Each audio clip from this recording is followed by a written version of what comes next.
Assalamualaikum warahmatullahi wabarakatuh. Jumpa lagi bersama saya Hadi di channel Ngulik Sejarah, dan pada video kali ini saya akan kembali lagi nih membacakan suatu kisah misteri yang kali ini masih tetap berjudul Nyai Lestari. Tapi kali ini memasuki part yang kedua sekaligus menjadi part yang terakhir dari keseluruhan alur ceritanya ya teman-teman. Jadi untuk kalian yang belum menonton part sebelumnya, saya sarankan untuk kalian menontonnya terlebih dahulu agar kalian mengerti keseluruhan alur ceritanya dari awal sampai akhir nanti. Cerita kali ini masih tetap ditulis oleh Manafila yang nantinya kalian juga bisa mengunjungi thread beliau secara langsung. Yuk, daripada kita lama-lama, daripada penasaran juga bagaimana ceritanya, mari kita langsung saja menuju ke ceritanya. Perhatikan baik-baik karena ceritanya akan segera saya mulai.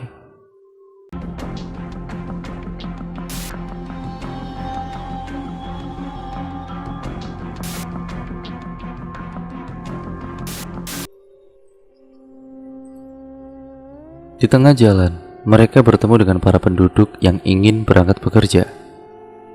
Pak Lurah dan juga Pak Ismat mau kemana? Kita akan ke desa sebelah Pak, ada acara. Ya sudah, hati-hati ya Pak, kami permisi dulu.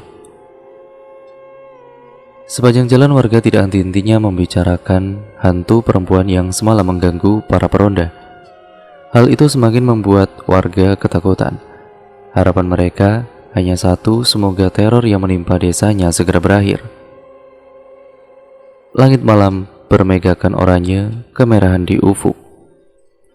Agak menghitam di beberapa wajahnya.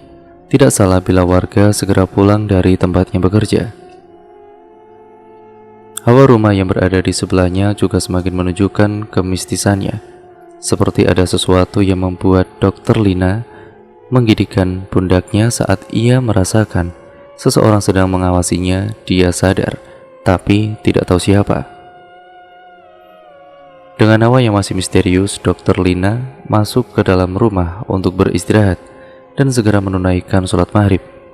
Maghrib tiba, saatnya Dr. Lina untuk menunaikan panggilan Tuhannya. 3 rakaat sudah dilakukan. Dengan husyuknya, ditunaikannya sholat maghrib itu. Hawa dingin dan juga agak sepi dirasakan. Berubah drastis saat ia selesai menunaikan sholat maghrib. Hawa ruangan memanas hawa itu peringatan untuk tidak melaksanakan ibadah lebih lanjut. Kebiasaan Dr. Lina berzikir setelah sholat menambah hawa di dalam kamar memanas dengan cepat. Dia sendiri merasakan energi panas menyerang. Namun itu tidak menghentikannya untuk bertasbih. Kruk, kruk, brak. Terdengar suara benda terjatuh dengan suara yang cukup keras. Astagfirullahaladzim. Sentaknya kaget dengan suara yang didengar. Dengan rasa penasaran yang memuncak, dia memastikan arah datangnya suara itu. Dari arah dapur dipastikan arah suara yang didengar. Aneh, tidak ada siapapun dan tidak ada apapun. Padahal suara tadi cukup keras. Apa sebenarnya? Logika Dr. Lina pun berputar. Benda terjatuh dan tepat berada di dapur, tapi tidak ada apa-apa setelah diperiksa. Ia mengambil Al-Quran kecil dan membacanya. Lantunan suara berisi ayat-ayat Al-Quran menggema memenuhi suasana kamar. Dan brak, suara benda jatuh kembali terdengar. Dan Dr. Lina tidak acuh saja menanggapi suara yang didengarnya itu. Namun suara jatuh itu kemudian berubah menjadi suara langkah kaki. Bukan langkah kaki yang berjalan, melainkan suara langkah kaki orang yang meloncat-loncat. Lantunan ayat dari Dr. Lina berhenti. Suara itu mengganggu konsentrasi. Arahnya dekat sekali. Di samping kamar, rasa penasarannya bangkit. Telinga diarahkan ke asal suara. Dia mengintip dari arah jendela. Di luar gelap, tidak terlihat siapapun, sepi dan juga tenang. Pandangannya langsung menuju ke rumah yang ada di sebelahnya. Suara gaduh yang didengar diyakini dari arah rumah tersebut. Suara benda jatuh dan juga langkah orang yang meloncat-loncat. Jelas di rumah itu tidak ada siapapun. Hanya gelap dengan nuansa mistis yang sangat kental. Tidak mau ambil pusing, ia kembali melantunkan ayat Al-Quran yang dibacanya. Waktu semakin berjalan dan kemudian malam cepat sekali mengental. Berbaur dengan suara jangkrik dan juga katak, jarum jam menunjukkan pukul 1:30. Dokter Lina terbangun dari tidurnya dan melakukan ataupun menunaikan sholat malam. Udara desa Mekarsari sangat-sangat dingin. Saat mengambil air wudhu terdengar suara orang bercakap-cakap. Tidak lama suara itu kemudian menghilang. Brak, brak. Suara benda jatuh terdengar sangat keras sekali. Suara itu juga disertai kukuk burung hantu yang terdengar dari kejauhan. Sang dokter tetap tenang. Ia sama sekali tidak terpengaruh dengan keanehan-keanehan yang dirasakan. Padahal rasa takut sempat menghampiri. Dengan penyerahan diri dan keikhlasan, ia bersujud dan kemudian melantunkan ayat-ayat Al-Quran. Lagi-lagi hawa berubah menjadi panas dan energi lain sedang mencoba menghentikan lantunan ayat sang dokter itu. Suara yang sama di kala maghrib kembali mengganggunya. Langkah orang berjalan meloncat seperti disertai dengan bunyi benda yang jatuh. Hawanya semakin menusuk. Kali ini Dokter Lina terganggu dengan suara yang mengetuk-ngetuk jendela kamarnya. Dia menghentikan lantunan ayat yang dibaca, lalu dengan perlahan membuka tirai yang menutupi jendela kayu yang berselah itu. Matanya mengintip. Astagfirullahaladzim, Allahu Akbar. Sentaknya kaget namun lirih. Rasa takut mendera seketika, keringat Dokter Lina pun membasahi dahi. Dengan mata kepala sendiri, Dokter Lina melihat dua sosok putih yang berdiri dengan ikatan-ikatan khas orang mati. Mata Dokter Lina terbelalak, setengah tidak percaya, tapi ia menyaksikan sendiri kenyataan yang ada. Tenggorokannya menjadi kering dan keringat menetes dari dahi. Kedua sosok itu pun hilang ditelan kabut tipis berwarna putih. Setelah sosok itu menghilang, Dokter Lina melihat seorang perempuan berdiri di dekat pintu masuk rumah. Dia melambaikan tangan di depan pintu seakan hendak mengajak Dokter Lina untuk menolongnya. Wajahnya menyedihkan, pucat pasi dengan leher yang menghitam. Sisi manusia, Dokter Lina pun mengakui ketakutan yang ada dalam diri. Ngeri bercampur rasa penasaran dengan sosok yang disaksikan di dalam rumah tersebut. Seorang laki-laki menghampiri Pak Lurah yang sedang duduk di teras rumah. Pak Lurah, lusa Kiai Ilyas akan datang. Alhamdulillah, mudah-mudahan beliau bisa membantu kita. Insya Allah, Pak. Tidak selang beberapa lama datang wanita parubaya menghampiri mereka berdua.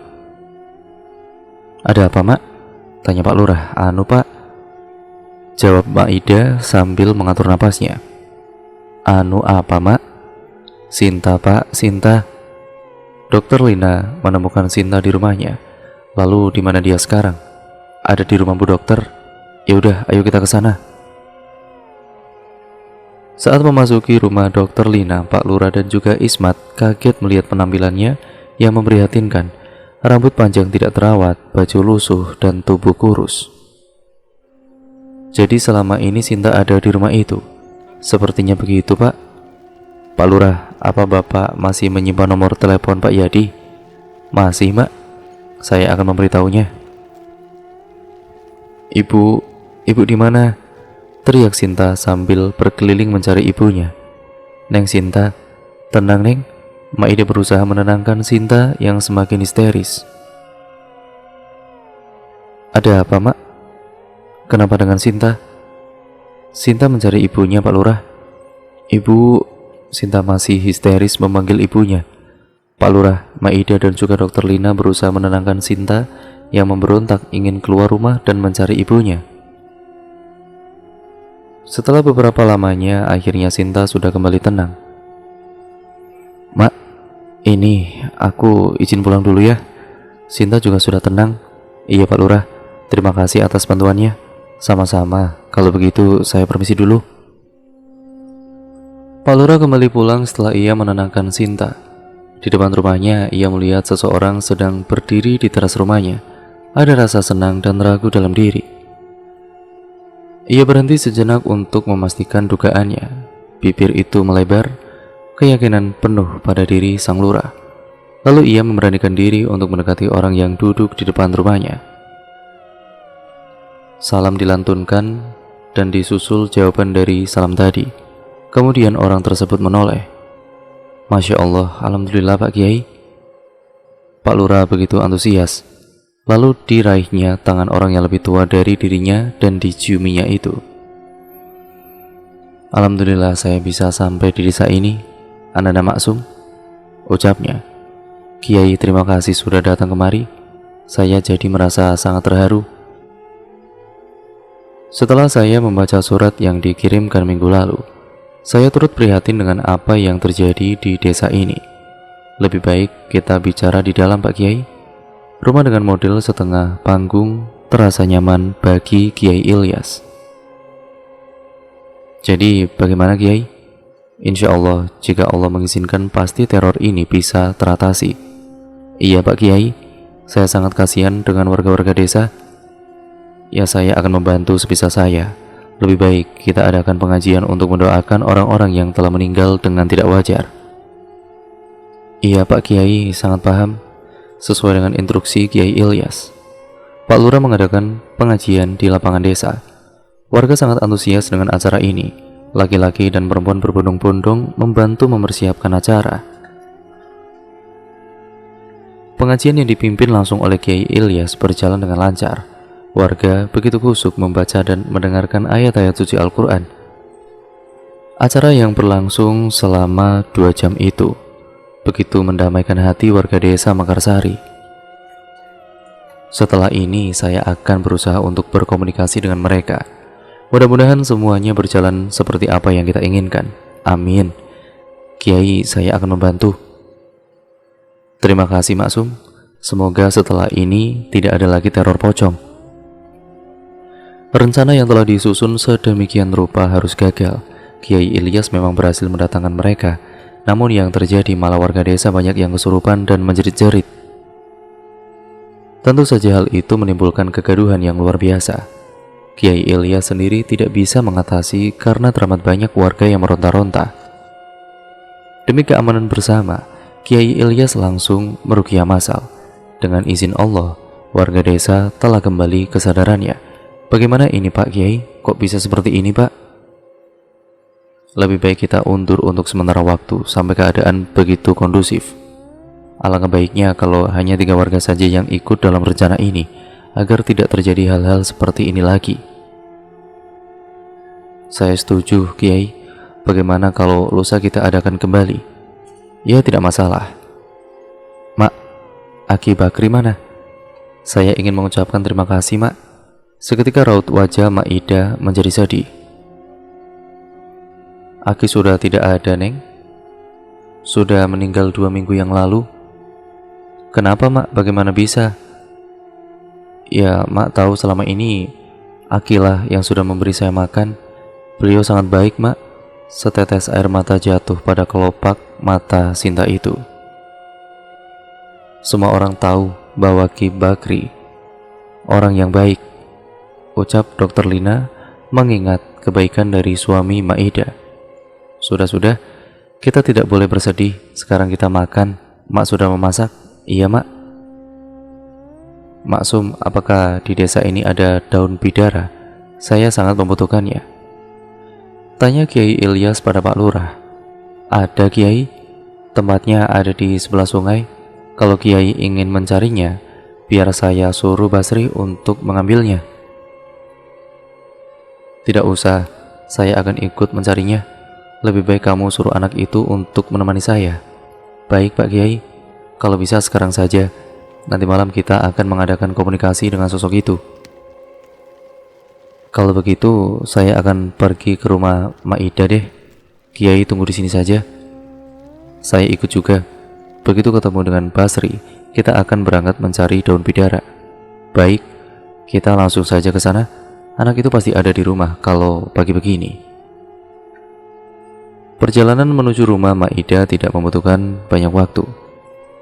Dan kebetulan sekali Basri sedang membuat kandang ayam dengan anyaman bambu. Basri, kita cari sekarang mumpung masih pagi. Kalau begitu, mari Pak Kiai saya antar. Saya pergi dulu Maksum. Iya Pak Kiai. Perjalanan ke sungai cukup memakan banyak waktu. Selain tempatnya jauh, Jalan yang dilalui terbilang cukup memprihatinkan, serta banyak pohon-pohon tumbang di tengah jalan. Hal itu tentu saja menghambat perjalanan. Untung mereka berdua bisa melalui itu dengan baik. Kita sudah sampai, Pak Kiai, itu pohonnya. Baiklah, kita ambil 3 batang daun bidara. Biar saya saja, Pak, yang mengambilnya. Kalau begitu hati-hati. Tidak terlalu sulit untuk memetik daun bidara karena memang pohonnya itu tidak terlalu tinggi. Setelah berhasil mendapatkannya, Basri dan juga Kiai Ilyas buru-buru pergi dari tempat itu karena mendung sudah mengumpul dan pasti sebentar lagi hujan akan turun. Namun baru beberapa langkah tiba-tiba terasa ada yang memukul tengkuk mereka. Perlahan-lahan mata itu pun tertutup dan semuanya menjadi gelap. Siang sudah berganti malam, semua orang sudah berada di rumah masing-masing dan bercengkrama dengan keluarganya. Namun tidak dengan Maida. Ia sibuk mencari keberadaan cucunya yang sejak tadi pagi tidak terlihat batang hidungnya. Karena cucunya tidak kunjung pulang, Maida pergi menuju ke rumah Pak Lurah. Ia ingin melapor atas hilangnya sang cucu dan semoga saja Pak Lurah bisa membantu. Ketukan pintu menyadarkan Lurah Maksum dari lamunannya. Ia segera bangkit dan membuka pintu. "Ada apa, Mak?" tanya Pak Lurah. "Pak Lurah, Bakri belum pulang sampai sekarang, Pak. Saya khawatir." "Saya kira mereka sudah kembali, Mak. Ternyata belum ya?" "Pak Kiai itu meminta Basri untuk menemaninya untuk mencari daun bidara di sungai, Mak. Tapi mereka tidak ada di sini, Pak. Saya akan mengumpulkan warga untuk mencari mereka berdua. Mak pulang dulu, kalau sudah ada kabar nanti saya beritahu. Saya mohon bantuannya ya Pak Lurah." "Pasti, Mak. Saya pasti akan membantu, Mak." Terdengar bunyi kentongan dari pos ronda. Warga yang mendengar segera menuju ke sumber suara. "Bapak-bapak, saya ingin memberitahukan bahwa Bakri dan juga Pak Kiai itu hilang. Terakhir kali mereka pergi ke sungai dan sampai sekarang belum kembali. Saya mohon ya bapak-bapak untuk ikut saya mencari mereka." "Pak Lurah, lebih baik kita ke sungai sekarang saja untuk mencari." "Baiklah, persiapkan semuanya." Maida yang sangat khawatir dengan sang cucu itu pun tidak bisa tenang sedikit pun. "Pak Lurah, izinkan saya ikut, Pak. Saya sangat ingin melihat cucu saya. Saya mohon, Pak." Dengan air mata bercucuran, Maida memohon. Karena tidak tega, akhirnya Pak Lurah mengizinkan wanita parubaya itu untuk ikut. Semua keperluan yang dibutuhkan sudah siap. Saat mulai petualangan untuk mencari warga desa yang telah hilang. Malam yang gelap hanya diterangi oleh cahaya dari lampu senter yang dibawa oleh warga. Mereka kesulitan melewati jalan yang menuju ke sungai.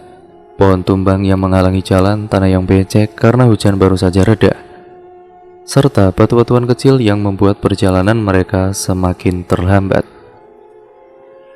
Setelah sampai di sungai, mereka langsung mencari keberadaan Bakri dan Kiai Ilyas. Warga desa sudah mencari ke segala sudut sungai, tapi Bakri dan juga Kiai Ilyas belum ditemukan juga. Sekian lama mereka mencari, namun tidak ada yang berhasil menemukannya. Hingga ada seorang bapak yang melihat seperti kaki manusia di dalam tumpukan rumput. Karena penasaran, bapak itu pun mendekat dan membuka tumpukan itu secara perlahan-lahan. Setelah tumpukan itu terbuka, bapak itu sangat kaget dengan apa yang dilihatnya. "Woi semuanya, coba ke sini." Orang yang mendengar teriakan itu langsung mendatanginya. Mereka sama terkejut, apalagi wanita parubaya melihatnya. Teriakannya menggema serta tangis yang pecah. "Bakri," teriak Maida melihat kondisi cucunya, mata melotot, lidah terjulur, dan lingkaran hitam di lehernya. Keadaan menjadi hening. Semuanya diam dengan pikiran masing-masing, masih tidak percaya dengan apa yang baru dilihatnya. "Lalu di mana Kiai Ilyas?" tanya Pak Lurah. Namun tidak ada satupun yang menjawab pertanyaannya. Bukannya tidak ingin menjawab, tapi mereka juga tidak tahu di mana Kiai Ilyas sekarang. "Pak Lurah, lebih baik kita urus jenazah Bakri dulu. Setelah itu kita baru mencari Pak Kiai." Beberapa warga kemudian menggotong tubuh Bakri yang sudah terbujur kaku untuk segera dimakamkan. Kesedihan yang mendalam begitu dirasakan oleh Maida. Belum genap 1 bulan kepergian suaminya, kini ia juga kehilangan sang cucu. Mayat Bakri sudah terbaring di dalam lubang, perlahan-lahan mulai tertimbun. Lubang yang tadinya terbuka kini tertutup kembali dengan tanah yang menggunung.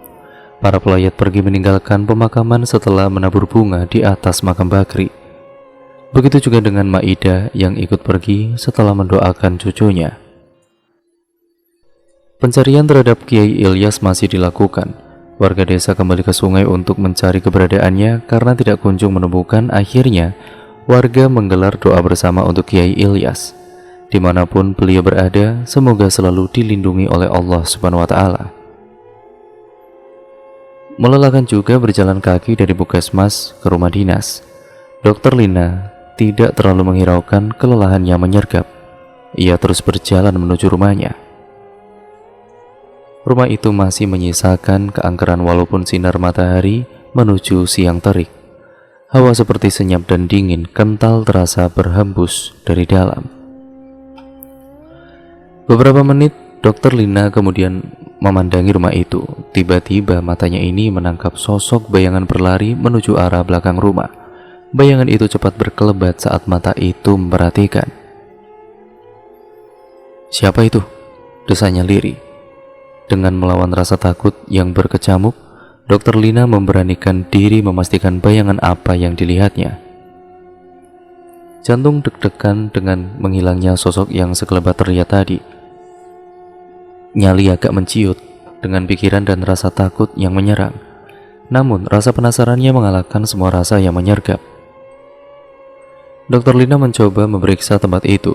Nyalinya bukan tidak merasakan takut, tapi ia kepalang tanggung untuk mengundurkan diri. "Pocong, pocong," kata seseorang dari dalam. Dokter Lina melihat seseorang dengan pakaian serba lusuh tidak terawat sedang berjalan mundur manakala ia memergokinya. Seorang wanita dengan rambut panjang yang tidak terawat. "Siapa kamu?"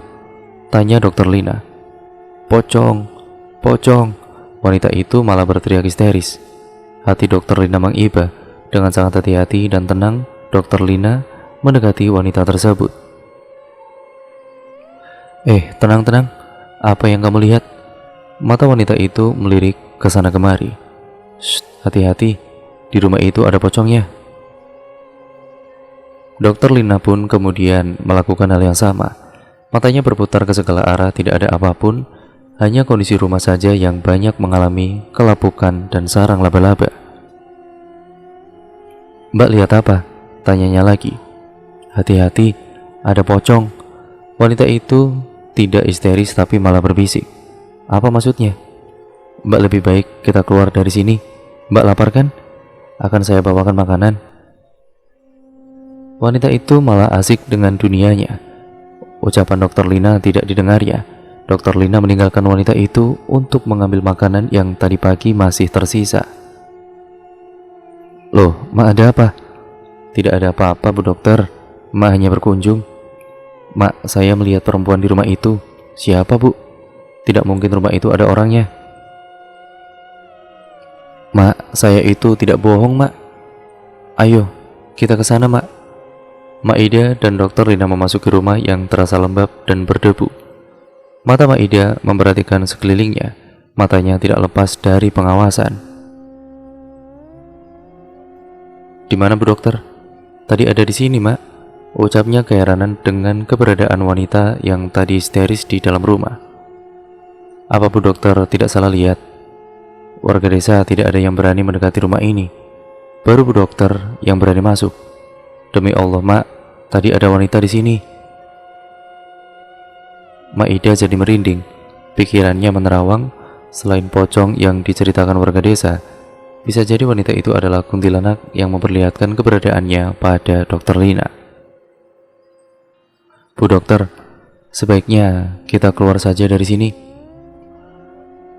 Maida gemetaran, rasa takut serta merta bangkit. Hawa lembab dan seram malah makin menambah ketakutan Maida. "Baiklah, Mak. Mungkin perempuan itu sudah pergi." Mata Dokter Lina terus mengawasi bangunan rumah sebelum akhirnya melangkah menjauh. Bu dokter dengar itu? Tanya Maida. Iya mak, dengar. Keduanya melangkah perlahan-lahan mendekati suara itu.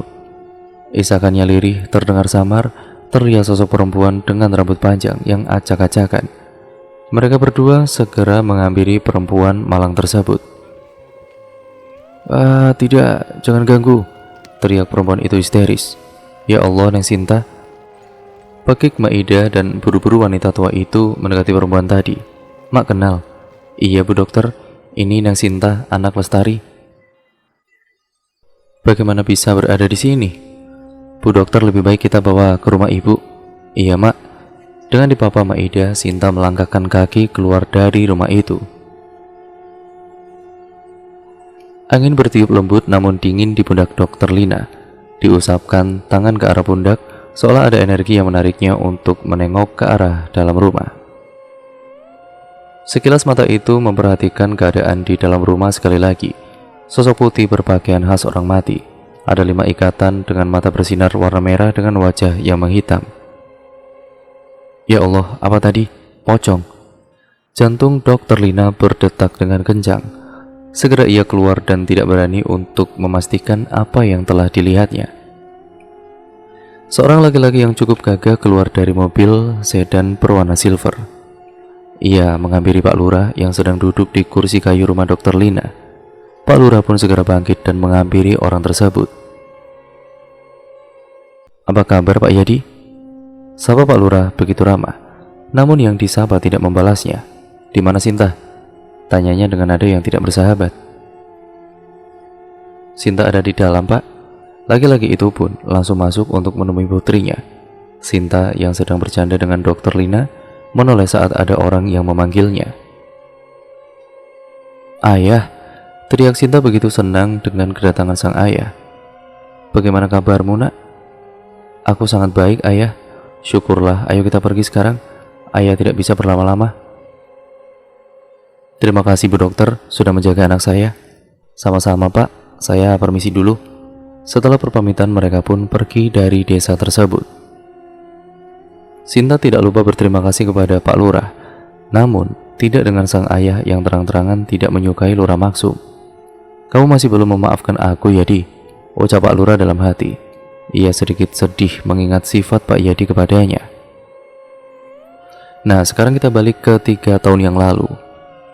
Lestari, orang yang dipanggil pun menengok ke arah datangnya suara. Ilham, jawab sang perempuan dengan senyum yang begitu manis. Nanti malam kita jadi jalan-jalan kan? Ya terserah kamu saja. Tapi bagaimana dengan istrimu? Apa tidak akan terjadi apa-apa? Aku sudah bilang pada Karina mau menjenguk ponakanku dan dia percaya. Tidak baik membohongi istri. Ah, apa boleh buat.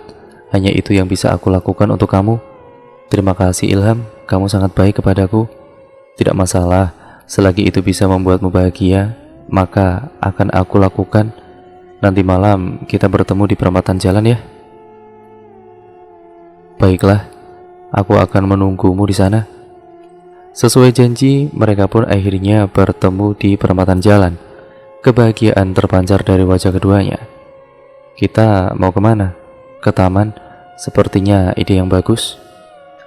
Tidak masalah kemana perginya, yang penting kita bersama-sama. Suasana taman yang begitu ramai membuat hati mereka semakin bahagia. Ilham, panggil Lestari begitu lembut. Ilham pun menoleh dan tersenyum. Iya Lestari. Terima kasih kamu sudah menemani aku selama setahun ini. Aku begitu bahagia. Kamu memberikan perhatian yang begitu besar kepadaku. Tidak seperti suamiku. Kau tidak boleh seperti itu. Bagaimanapun juga dia suamimu. 2 jam mereka habiskan untuk berbagi cerita, saling mencurahkan isi hati masing-masing. Maksum, lebih baik kita pulang saja ya, ini sudah tengah malam. Aku takut anak-anak bangun dan mencariku. Baiklah, aku juga sudah lelah. Setelah sampai di depan rumahnya, mereka dikejutkan dengan keadaan seorang laki-laki yang berdiri di teras rumah. Oh, jadi ini yang kamu lakukan jika aku tidak di rumah? Pergi dengan laki-laki lain? Dan kamu, apa yang kamu lakukan seperti ini tuh, emang kamu tidak malu dengan apa yang telah kamu lakukan? Sebagai seseorang pemimpin desa, perilakumu ini kok seperti anjing. Cukup mas, Ilham tidak salah. Kamu yang salah. Selama ini kamu terlalu sibuk dengan kerjaan kamu. Kamu jarang memperhatikan aku. Bahkan kamu tidak ada waktu untuk anak-anakku. Kamu selalu sibuk. Aku kerja untuk kamu dan juga anak-anak kita. Tapi aku kesepian mas. Aku butuh seseorang yang selalu ada di samping aku.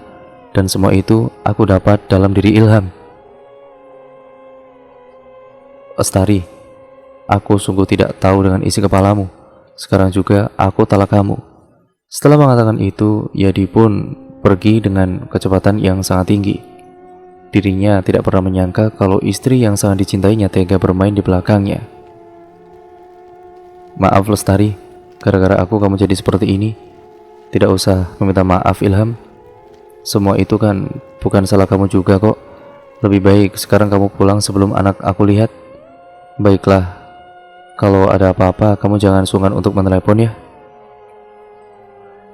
Pagi-pagi para warga desa berteriak dan mengatakan ada yang bunuh diri.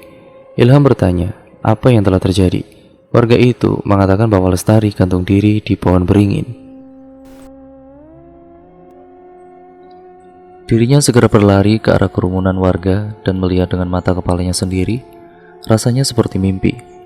Baru semalam dirinya berbincang dengan sang pujaan hati, kini wanita itu telah tiada, meninggalkan dirinya. Ia menoleh ke samping dan melihat kedua anak Lestari yang menangis histeris melihat keadaan sang ibu. Saat Lestari hendak dimakamkan, ia berusaha menelepon sang suami, namun tidak pernah diangkat. Dirinya pun mengirimkan pesan dan mengatakan bahwasanya istrinya ini meninggal dunia. Tidak lama ada pesan masuk ke ponsel Ilham.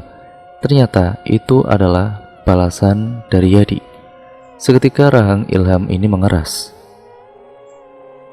Ia tidak menyangka bahwa laki-laki yang masih sah menjadi suaminya Lestari mengatakan bahwa itu adalah karma untuk dirinya karena telah berselingkuh. Wajar saja kalau Yadi marah kepada dirinya karena memang ia bersalah. Tidak seharusnya ia melakukan hal itu karena secara tidak langsung menyakiti hati Yadi dan istrinya. Ya Ilham Maksum Riyadi yang dulu kerap disapa Ilham itu memang dekat dengan Lestari. Pak Lurah, suara dari Dokter Lina menyadarkan Pak Lurah dari lamunannya. Iya, ada apa Bu? Kenapa Bapak melamun? Ah tidak, saya hanya senang ya karena melihat Sinta bahagia. Saya juga senang Pak Lurah. Selama ini Sinta telah mengalami hal-hal yang hampir membuatnya depresi. Semoga Sinta selalu bahagia. Saya harap juga seperti itu. Malam yang bermandikan purnama dan lolongan anjing menambah ketakutan pada dalam diri Dokter Lina. Belum lagi listrik yang padam. Setelah pulang dari rumah Maida, Dokter Lina langsung tidur karena merasa lelah. Entah mengapa malam ini rasanya dirinya itu merasa gelisah. Beberapa kali berganti posisi untuk menemukan posisi yang nyaman. Udara yang dingin begitu menusuk dalam tubuhnya. Di saat matanya sudah tertutup dan menemukan posisi yang nyaman, ia dikejutkan dengan suara bantingan jendela. Ia menengok dari jendela itu dan jendela itu terbuka dengan sendirinya. Ia bangkit hendak menutupnya kembali. Baru beberapa langkah ia terkejut dengan apa yang dilihatnya. Ia pun mundur sampai terjatuh di kasur. Sosok itu bermata merah dengan mulut mengeluarkan darah. Lina, tolong aku, ucapnya lirih hampir seperti berbisik. Siapa kamu? Teriaknya. Orang itu jahat. Apa yang kamu maksud? Bukannya menjawab, sosok tersebut membanting jendela kamar Dokter Lina hingga kaca jendelanya itu pecah. Takut ya itulah yang dirasakan saat ini. Jendela itu telah berlubang karena kacanya sudah pecah dan berserakan di lantai. Mencoba untuk tidur kembali meskipun rasa takut masih menguasainya. Tidak lama mata itu pun tertutup.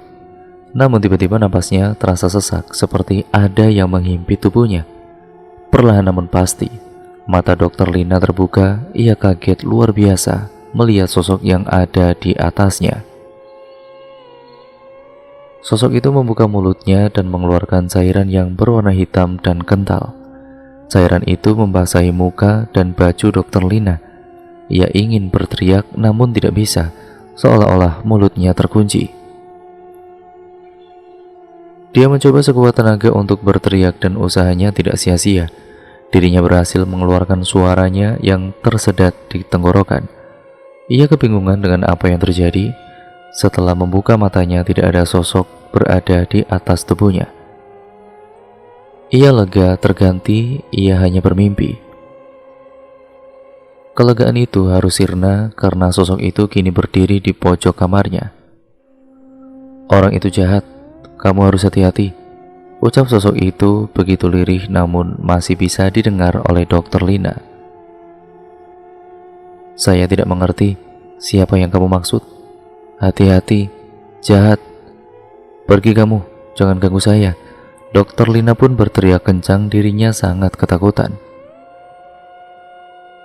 Sosok itu tidak pergi, melainkan berteriak sampai barang-barang yang berada di dalam kamar itu jatuh berserakan.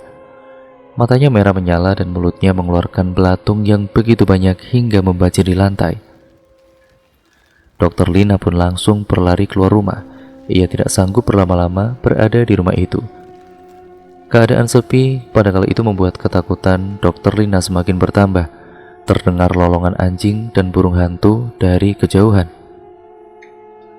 Di malam yang begitu sepi, ia mendengar suara meloncat-loncat dari arah belakang. Kenapa sosok itu mengikutinya? Itulah yang ada di dalam pikirannya. Karena terlalu fokus dengan keberadaan sosok itu, sampai ia tersandung batu dan terjatuh. Sosok itu berada 5 langkah dari tempatnya. Keadaannya masih sama seperti apa yang dilihatnya di rumah. Perlahan sosok itu mendekatinya. Dokter Lina semakin ketakutan. Dari kejauhan, Dokter Lina melihat 2 orang lelaki. Ia berteriak meminta tolong. "Apa kamu mendengar sesuatu?" Ia seperti suara meminta tolong. Mereka menengok ke segala arah, sampai akhirnya melihat perempuan terduduk di tanah. "Itu Dokter Lina, ayo kita tolong." Mereka berlari ke arah Dokter Lina. "Tolong saya pak, bawa saya ke rumah Maida." Setelah mengatakan itu, Dokter Lina langsung tidak sadarkan diri. Dan kemudian orang-orang itu pun mengetuk pintu. "Mak, buka pintunya mak." Maida yang mendengar suara pintu itu pun langsung terbangun dari tidurnya. "Ya, sebentar." Setelah membuka pintu, Maida terkejut dengan keadaan Dokter Lina yang tidak sadarkan diri dengan banyak luka di sekitar tubuhnya. "Apa yang terjadi dengan Bu Dokter?" "Kami tidak tahu mak. Kami menemukan Dokter Lina di tengah jalan. Bawa ke kamar saya." Dokter Lina membuka matanya setelah 1 jam lebih tidak sadarkan diri. "Syukurlah Bu Dokter sudah sadar. Bagaimana dengan keadaan Bu Dokter? Apa sudah merasa lebih baik?"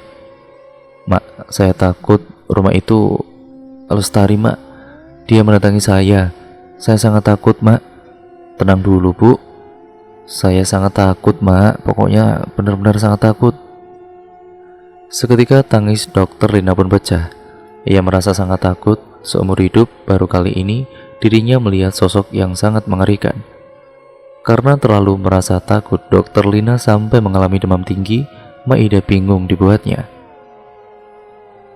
Ia memutuskan untuk meminta bantuan pada Pak Lurah. Maida tergopoh-gopoh menuju rumah Pak Lurah. "Ada apa mak? Kenapa mak kelihatan panik?"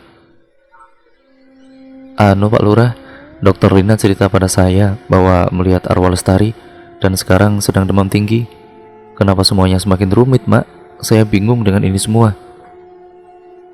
"Pak Lurah, Pak Lurah," teriak seorang bapak begitu keras. "Kenapa Pak Mardi?" "Istri saya Pak Lurah, dia bilang melihat arwahnya Nyai Lestari dan sekarang sedang demam Pak Lurah." "Istrimu juga melihat Lestari Mar?" "Iya mak, katanya Lestari datang dengan sosok yang mengerikan dan bilang dia orang jahat. Saya tidak mengerti maksudnya. Bagaimana ini Pak Lurah? Kita harus mengambil keputusan. Jangan sampai terjadi hal-hal yang tidak diinginkan. Andai Kiai Ilyas ada di sini, beliau pasti akan bisa membantu. Pak Lurah, bagaimana kalau sebaiknya rumahnya Nyai Lestari itu kita robohkan saja? Rumah itu sudah lama kosong dan bangunannya sudah banyak yang rusak, ucap Ismat yang dari tadi diam. Saya setuju dengan usul Pak Ismat, Pak Lurah. Baiklah, besok pagi itu ya kita robohkan saja rumah itu. Keadaan Dr. Lina masih sama, bahkan demamnya tidak turun dari semalam. Ia mengigau dan menyebut nama Lestari berkali-kali. Maida semakin bingung dengan semuanya. Hanya doa yang bisa diucapkan oleh wanita setengah baya itu. Sementara itu, para lelaki desa Mekarsari sedang memasang tali pada tiang-tiang rumah Lestari.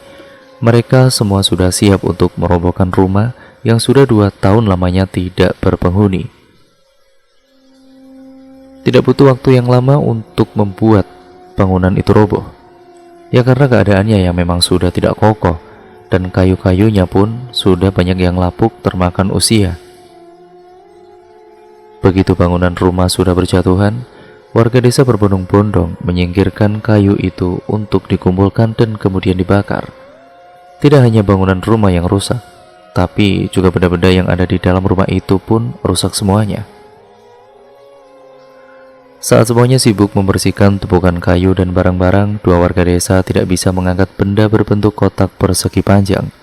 Kotak itu sangat berat karena terbuat dari kayu jati yang berkualitas sangat bagus. Pak Lurah dan juga Ismat pun mendekat untuk membantu, namun tetap saja tidak bisa.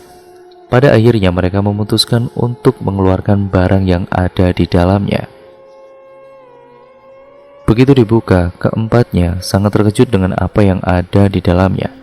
Astagfirullahaladzim, Pak Kiai, Pak Kiai, teriak Pak Lurah tidak menyangka dengan apa yang dia lihat. Bagaimana bisa ini terjadi? Siapa yang tega berbuat hal keji seperti ini? Semua warga mendekat. Mereka tidak habis pikir dengan orang yang tega melakukan semua ini. Mayat Pak Kiai sudah agak membusuk dengan belatung di mana-mana. Dan baju yang semulanya itu putih kini berubah warna menjadi kuning. Ya, kita doakan Pak Kiai semoga beliau tenang di alam sana. Kita kuburkan mayatnya saat ini juga, perintah Pak Lurah pada warganya. Bapak-bapak, nanti setelah pemakaman Pak Kiai kita lanjutkan lagi ya. Sekarang kita siapkan pemakaman untuk Kiai Ilyas. Imbu Pak Ismat pada para warga pemakaman yang begitu hikmat dan penuh air mata bagi para warga desa. Sosok yang begitu mulia dan ramah kini telah tenang di alam sana. Siapakah yang telah tega berbuat demikian? Warga desa berharap semoga sang pelaku mendapatkan ganjaran yang setimpal. Bapak-bapak, mari kita lanjutkan kegiatan yang telah tertunda ya. Setelah pemakaman Kiai Ilyas, warga desa kembali membersihkan puing-puing yang masih tersisa. Semua warga turut membantu, tidak hanya laki-laki, tapi juga perempuan ikut berbaur agar cepat selesai. Dilihat, awan sudah agak menghitam dan seperti sudah siap turun untuk membasahi tanah. Warga desa pun cepat-cepat membersihkannya. Karena terlalu fokus dengan apa yang dikerjakannya, sampai-sampai Pak Lurah ini tidak melihat jalan dan tersandung. Namun anehnya ada celah yang terlihat dari tempatnya terjatuh. Perlahan Pak Lurah membukanya dan melihat adanya cahaya yang cukup terang. Seperti ruang bawah tanah, gumamnya pelan. Ia memanggil Ismat dan beberapa warga desa untuk masuk ke dalam.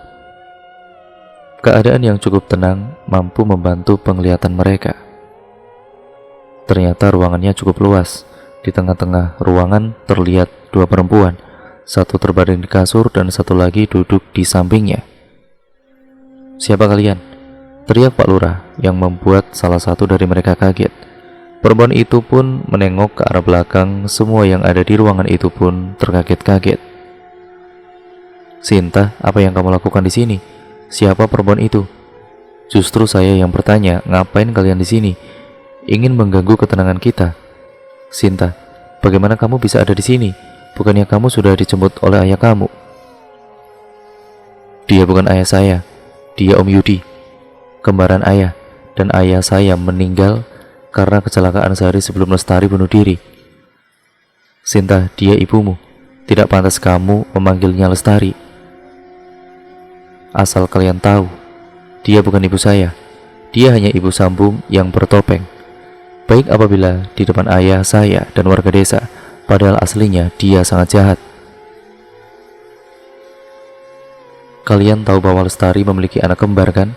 Rina, dia terbaring di samping saya, dan Rita, dia sudah meninggal karena dijadikan tumbal oleh ibunya sendiri. Satu fakta yang harus kalian tahu bahwa Lestari adalah anggota sekte.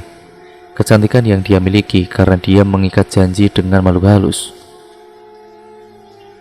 Saya tidak mengerti apa yang kamu bicarakan. Intinya saya yang membunuh Lestari. Puas kalian? Teriaknya menantang. Karena dia tidak pantas hidup, perempuan yang hanya mementingkan kepentingannya sendiri dan telah mengorbankan anaknya demi kesejahteraan sangat tidak layak hidup. Apa kamu juga yang telah membunuh Ki Bakri? Iya, tidak hanya Ki Bakri, tapi juga cucunya dan orang sok suci itu. Jaga bicaramu, Sinta. Kiai Ilyas adalah orang baik dan soleh, tidak sepertimu. Aku memang jahat, tapi aku melakukan itu karena aku sakit hati dengan Lestari. Dia memperlakukanku layaknya seorang pembantu. Bahkan dia menjual anak kandungnya sendiri pada lelaki hidung belang.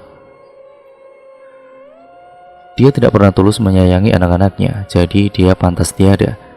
Dan semua warga desa yang meninggal dengan tidak wajar adalah ulahku, karena telah mengetahui semuanya. Bakri dan juga Ilyas, mereka mencoba berkomunikasi dengan Lestari, yang otomatis semuanya akan terbongkar. Maka dari itu aku membunuhnya. Sinta, sungguh dosamu begitu besar. Kau harus bertanggung jawab atas semua itu. Pak Lurah, lebih baik kita bawa Sinta ke kantor polisi saja. Tidak, aku tidak ingin dipenjara. Tidak, teriak Sinta dan langsung berlari menuju pintu keluar. Warga pun berlari mengejarnya. Berkali-kali Sinta menengok ke belakang untuk melihat para warga yang tengah mengejarnya. Sampai dia tidak menyadari ada benda yang melayang ke arahnya. Benda itu langsung menancap di perutnya. Sebatang bambu runcing mengenai area perut yang mengakibatkan perut itu mengeluarkan darah kental. Warga yang melihat sontak berhenti. Setelah tubuh Sinta terjatuh di tanah, warga desa pergi meninggalkannya. Karena bagi mereka, seseorang yang telah melakukan banyak kejahatan pantas mendapatkan ganjaran. Tubuh Sinta tergeletak tidak berdaya dengan keadaan yang mengenaskan. 3 bulan telah berlalu semenjak terungkapnya sang pelaku. Kini desa Mekarsari menjadi seperti sedia kala. Tidak ada lagi teror yang menghantui warga. 3 bulan menjadi akhir perjalanan Dr. Lina di desa ini. Awalnya ia tidak menyangka bahwa wanita yang telah ditolong merupakan dalang di balik semua pembunuhan yang terjadi. Pukul 8 pagi seluruh warga desa sudah berkumpul di lapangan balai desa untuk membahas sesuatu yang sangat penting menyangkut masa depan dan kemajuan desa. Selamat pagi bapak-bapak dan ibu-ibu sekalian. Langsung saja saya sampaikan maksud dan tujuan saya mengumpulkan kalian semua di sini. Setelah saya pikir lebih dalam lagi, ada baiknya apabila kita mengganti nama desa ini menjadi Desa Jaya Baru. Setelah apa yang kita alami di desa ini, segala tragedi yang sangat memilukan bagi kita semua harus kita lupakan. Kita buka lembaran baru dengan nama yang baru. Mudah-mudahan apa yang kita alami di masa ini tidak terjadi di masa depan. Bagaimana bapak-bapak dan ibu-ibu, apakah kalian setuju? Tanya Pak Lurah kepada warganya. Setuju Pak, serentak warga desa bilang seperti itu. Tidak ada hal yang lebih membahagiakan kecuali melihat para warganya tersenyum dan tertawa kembali. Itulah yang dirasakan oleh Pak Lurah Maksum. Kehilangan pendamping untuk selamanya tidak menjadi penghalang dirinya untuk bahagia. Pak Lurah, saya sangat berterima kasih ya Pak untuk semuanya, karena Bapak sudah menerima saya di desa ini. Sama-sama Bu Dokter, kehadiran Ibu sangat membantu warga desa di sini. Saya dan seluruh warga desa juga berterima kasih kepada Ibu. Jangan sungkan apabila Ibu mau datang ke sini lagi. saya dan warga desa pasti akan menerima kehadiran ibu kembali dengan baik. Sekali lagi saya ucapkan terima kasih. Saya pamit. Apabila ada waktu saya akan berkunjung kembali ke sini. Lambaian tangan mengiringi perjalanan Dr. Lina. Tidak terasa 5 bulan telah ia lalui di desa ini.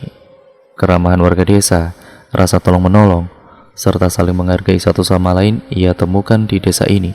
Desa Jaya Baru, itulah namanya sekarang. Mekarsari hanyalah sekumpulan masa lalu yang sangat-sangat pahit. Di perempatan, ia kembali menengok ke belakang. Warga desa masih setia melambaikan tangannya. Sekali lagi Dr. Lina melambaikan tangannya kembali. Rasanya, ia masih ingin berada di sini. Tapi apa daya, ia harus pergi dan menjalankan tugasnya yang telah lama ia tinggal di kota. Jaya Baru dan kehidupan yang baru, semua warga desa bahagia dengan kehidupan yang akan mereka jalani. Dan cerita pun akhirnya selesai sampai di sini ya teman-teman. Terima kasih untuk kalian semua yang sudah menyimak video kali ini dan cerita kali ini. Jangan lupa untuk kalian tetap like, comment, dan share yang sebanyak-banyaknya ya teman-teman, karena itu semua membantu channel ini menjadi channel yang jauh lebih baik lagi ke depannya. Dan pokoknya terima kasih atas dukungan kalian. Untuk kalian yang baru mampir, saya sarankan untuk kalian klik tombol subscribe, nyalakan tombol lonceng notifikasinya, agar kalian tidak ketinggalan video terbaru selanjutnya dari channel ini. Sekian dan terima kasih ya teman-teman. Sampai berjumpa di video terbaru selanjutnya dari channel ini. Sekian video ini saya akhiri, kurang lebihnya mohon maaf apabila banyak salah kata ataupun artikulasi saya kurang jelas dalam membacakan video kali ini.